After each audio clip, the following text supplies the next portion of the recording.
Bonjour, bienvenue à tous dans le numéro 34 de la saison 3 de l'hebdo tirage par cage, un numéro évidemment chargé de nouveautés parce qu'on approche de Noël. On démarre tout de suite. Et on démarre tout de suite avec Explorer of the Woodlands, un jeu qui est un dungeon crawler qui se passe dans une forêt dans laquelle vous allez coopérer pour explorer donc cette forêt. À la fin de chaque forêt, donc de chaque partie, il y a un boss. À vous de le battre. Ce jeu, il peut se jouer également en campagne. On peut enchaîner 5 missions d'affilée avec 5 boss différents. On peut y jouer seul ou jusqu'à 4 joueurs. C'est Explorer of the Woodlands. On continue avec Far Away, un jeu de Yoann Goupy et Corentin Lebrat. Il nous arrive en 4 boîtes de 4 couleurs différentes. Vous avez la boîte orange, la boîte bleue, la boîte jaune et la boîte verte. Dans chaque boîte, il y a exactement le même jeu avec exactement le même matériel. Simplement, ils n'ont pas réussi à choisir quelle couleur ils voulaient pour faire la boîte, donc ils ont fait les 4. Sachant qu'une fois que toutes les boîtes sont vendues, ils vont voir quelle est la couleur qui s'est le plus vite vendue et c'est celle-là qui sera retirée. Les autres seront donc collector. C'est un jeu de draft dans lequel vous allez devoir marquer un maximum de points avec des objectifs. Sauf qu'il y a un twist assez malin, c'est que vous allez poser les cartes dans un sens et que vous allez résoudre les objectifs dans l'autre sens. À vous de bien préparer vos groupes pour garder les bons objectifs que vous avez déjà remplis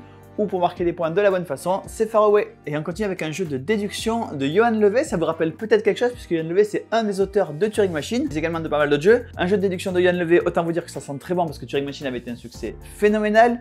Ici il arrive avec un jeu dans lequel vous allez devoir positionner des pièces de Tetris de façon à remplir le mieux possible une zone, sachant que à chaque partie vous avez une solution et une seule possible qui correspond à toutes les contraintes. Pour connaître les différentes contraintes, vous allez pouvoir interroger une roue qui va vous donner des indices, sachant qu'aucun indice n'est la place directe d'une pièce dans le plateau, mais plutôt des indices du type il y a 2 pièces dans cette ligne, 3 pièces dans cette colonne et comment les pièces sont positionnées les unes par rapport aux autres. Donc aucune déduction directe, il va falloir collecter un maximum d'informations pour gagner la partie. Il y a 30 parties dans la boîte, mais seront publiées tous les jours sur le site une nouvelle énigme.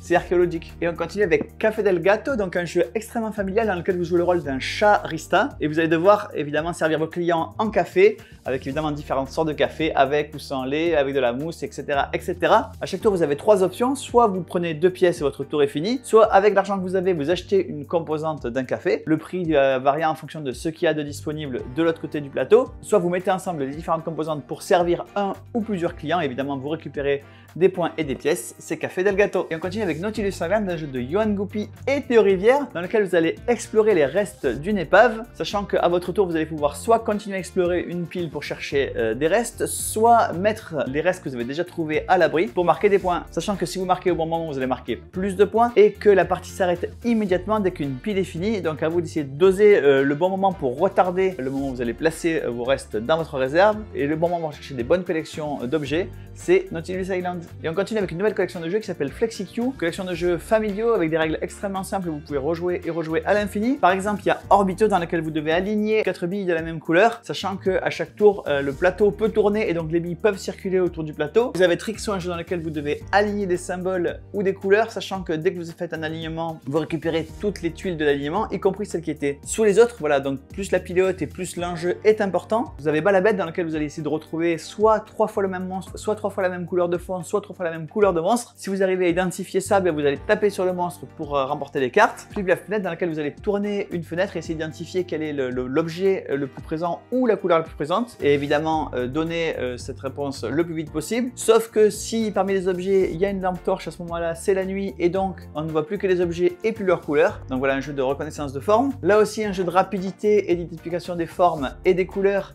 C'est Takamashi. Tous les joueurs lancent les dés et il faut identifier quelle est la couleur majoritaire ou quelle est la forme majoritaire. Quand vous avez donné une réponse, et bien les autres joueurs ont 10 secondes pour trouver une meilleure réponse que vous. Sinon, vous marquez le point. Et enfin, Motif en folie, un jeu dans lequel on va vous donner un motif et vous avez des cartes avec lesquelles vous allez essayer de recomposer le motif. Et donc, une collection de jeux FlexiQ extrêmement simple pour toute la famille. Et on continue avec Gap, un jeu de cartes très malin dans lequel vous allez pouvoir prendre des cartes sur une rivière au milieu en jouant une carte de la même valeur ou d'une valeur proche. Par exemple, si vous jouez un 2, vous allez récupérer soit tous les deux qui sont au milieu, soit un 1, soit un 3. Et vous allez le mettre dans votre collection. À la fin de la partie, on regarde quelle est la couleur la plus présente dans sa collection et ça fait un certain nombre de points. Et on va enlever de ce total la couleur qui est le moins présente. Par exemple, si j'ai 4 cartes oranges et une bleue, ça me fait 3 points. Si j'ai 4 cartes oranges, 4 bleues et une verte, ça me fait 4 et 4, 8, moins 1, 7, ça me fait 7 points. Donc voilà, à vous d'essayer d'organiser les cartes que vous prenez de façon à optimiser le grand écart que vous allez faire. C'est Gap. Et on continue avec Bridgerton, dont la 3e saison va arriver tout bientôt sur Netflix. Ici, il arrive en mode jeu de société, dans lequel vous jouez le rôle d'une débutante qui va essayer de danser avec un maximum de prétendants pour identifier quel est le prétendant le plus désirable d'entre tous, sachant qu'au fur et à mesure de la partie, vous allez collecter des informations et que chaque prétendant a des traits cachés qui vont convenir ou pas à ce que vous souhaitez. Vous pouvez évidemment, comme dans la série, essayer de faire un maximum de coups pendables à vos adversaires, histoire que le scandale les touche le plus possible. C'est Bridgerton. Et on continue avec une autre licence de série, cette fois-ci c'est The Witcher. Ça se passe dans l'ancien monde, donc avant la série qui se passe avec Geralt de Riva. Ici, vous êtes en compétition avec d'autres sorceleurs pour devenir le Witcher. C'est un jeu dans lequel vous allez créer votre deck avec vos caractéristiques, la façon dont vous souhaitez remporter un maximum de points à The Witcher, et vous allez explorer toute la forêt. C'est The Witcher, l'ancien monde. Et on continue avec Vengeance Roll and Fight, qui comme son nom l'indique est un jeu qui se joue avec des dés, dans lequel vous allez pénétrer dans une antre de mafieux. Et clairement c'est un jeu qui s'inspire beaucoup des films d'action dans lesquels vous allez tataner la gueule de tous les méchants qui se présentent sous vos yeux, jusqu'à la fin où il y a un boss que vous allez devoir également mettre sur le carreau, sachant que vous avez remporté la partie quand le boss a disparu et que tous ces séides sont également KO. C'est un jeu qui, comme je le disais, se joue avec des dés en temps réel, donc tous les joueurs vont lancer les dés en simultané pour essayer de faire leur coup. Quand il n'y a plus de dés disponibles, on résout les différentes actions. À noter qu'il y a 2 boîtes de Vengeance Roll and Fight, 2 boîtes avec les mêmes règles du jeu, mais du matériel très différent, puisque ce ne sont pas les mêmes héros, ce ne sont pas les mêmes méchants, ce ne sont pas les mêmes boss, donc 2 boîtes qu'on peut combiner pour plus de variété, et évidemment on fait un PK Game Pack avec les 2 boîtes à tarif promotionnel. Et on continue avec Beast, un jeu asymétrique à tous contre un. Un joueur va jouer la bête, dont l'objectif est de manger un maximum de chasseurs, les autres joueurs vont jouer chacun un chasseur, dont l'objectif est soit de tenir assez longtemps pour que les renforts arrivent, soit carrément de tuer la bête. La bête elle va circuler dans tout le plateau avec un deck de direction. Elle va essayer évidemment de cacher ses traces de temps en temps en repassant sur ses pas pour que les chasseurs ne trouvent pas ses traces. Les chasseurs à chaque tour pourront regarder si là où ils sont il y a des traces ou il n'y en a pas, et ils vont donc essayer de se coordonner pour attraper la bête. Donc un jeu à tous contre un de déplacement caché, c'est Beast. Et on continue avec Come Together, un jeu dans lequel vous allez organiser un festival. Chaque joueur évidemment va essayer de convier les meilleurs artistes à son festival. C'est un jeu de pose d'ouvrier avec un twist assez malin, c'est qu'à chaque fois que vous posez un ouvrier, vous ne faites pas l'action tout de suite, vous ne faites l'action que quand un joueur, n'importe lequel, libère cette action. Donc vous allez devoir soit dépenser des ouvriers en plus, soit attendre qu'un autre joueur vienne vous aider, sachant que plus vous êtes nombreux à faire la même action et plus vous allez avoir de la publicité pour votre festival. Donc voilà un jeu qui a à la fois des composantes coopératives dans lesquelles vous allez négocier avec vos adversaires, mais évidemment c'est un jeu compétitif dans le sens où seul celui qui a le meilleur festival gagne la partie. C'est Come Together.